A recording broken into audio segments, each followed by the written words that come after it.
Hey everyone, it's Laura. Welcome to Mask Monday. I am a bunny rabbit.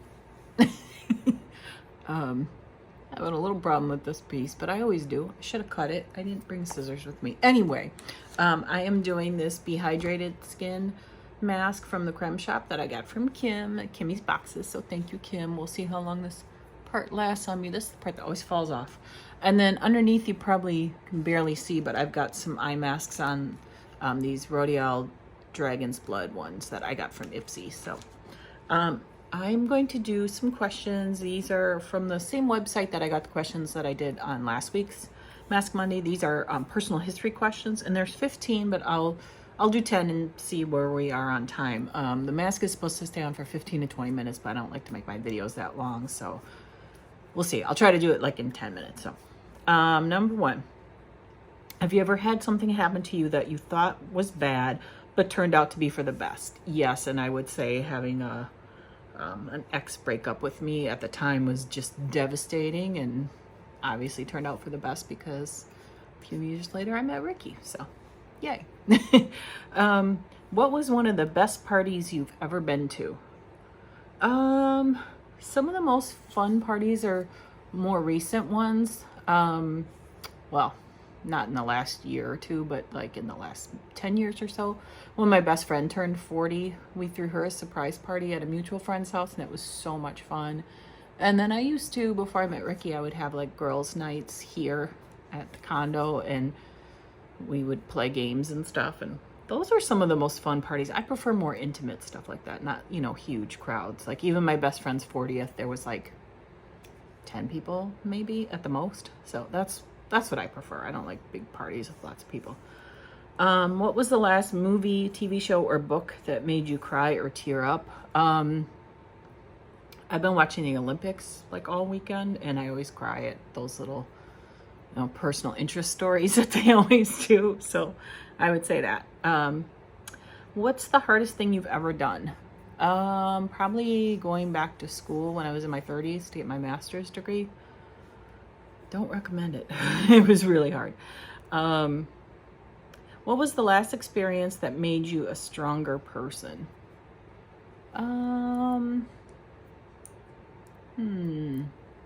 Probably the same thing as my first answer, that breakup. I think that made me realize that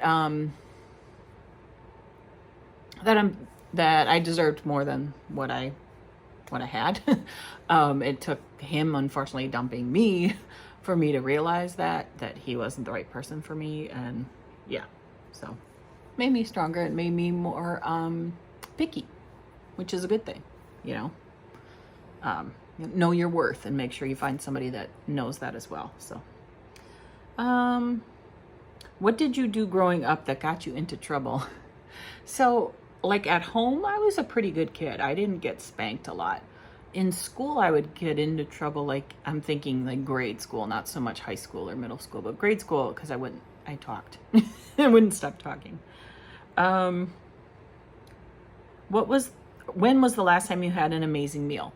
Just last week, Ricky and I went out for Mexican food at our favorite, just little local restaurant that we love, and it was fantastic. And had some margaritas, and it was really good. So I would say that.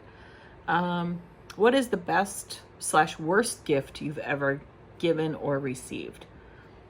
I don't know about best gifts I've given. I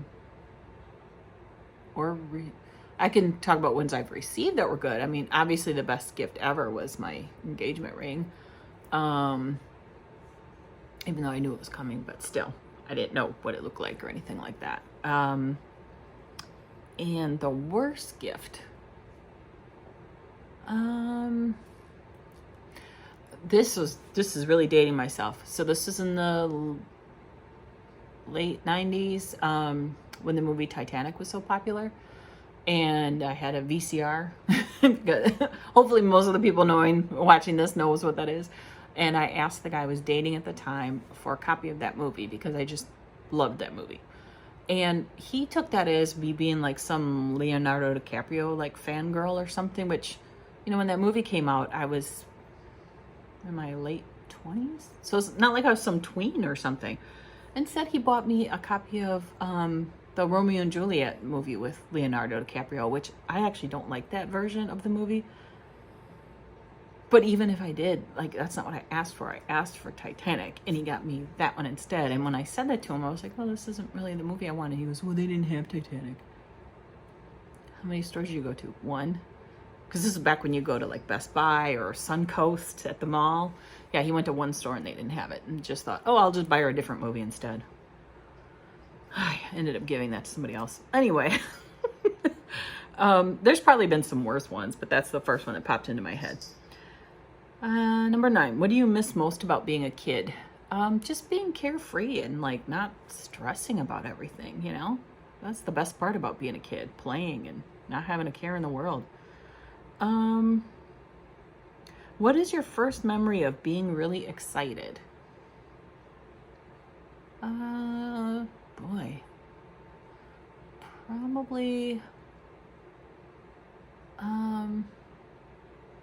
Probably getting like some kind of Barbie doll or something when I was real little, but I can't think of anything specific.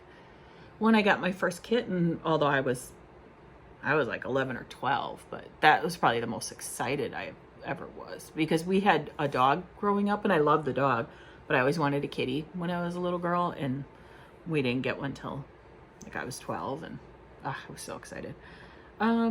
What was the first thing you bought with your own money? I don't remember. It was probably like an album or something, or a book, if I had to guess, but I really, really don't remember, because I used to get an allowance when I was a little girl and I would save up my money and buy stuff, but I don't remember. That was a long time ago. When was the last time you were nervous?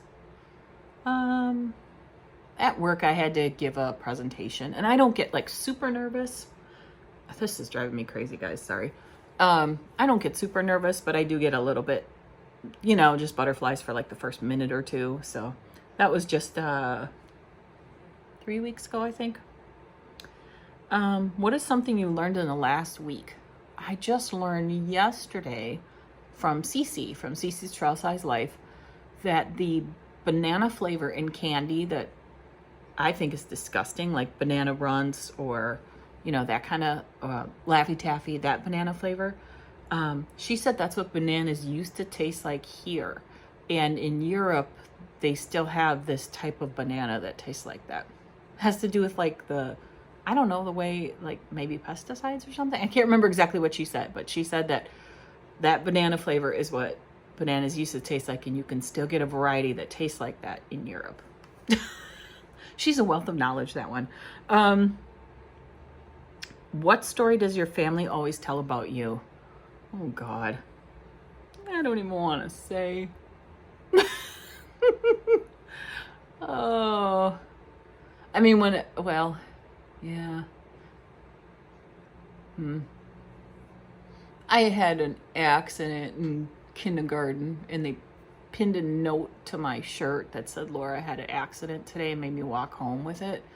My brother loves to tell that story. It was humiliating, because then, you know, like everybody knew, because I think they had like, you had to have a change of clothes with you, so they put, you know, they rinse out your other clothes and you change your clothes, and then they put it in like a bag and you took it home.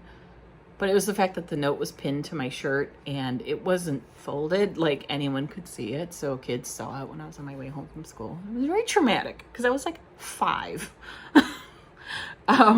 But yeah, my brother always tells that story. Like, thanks a lot.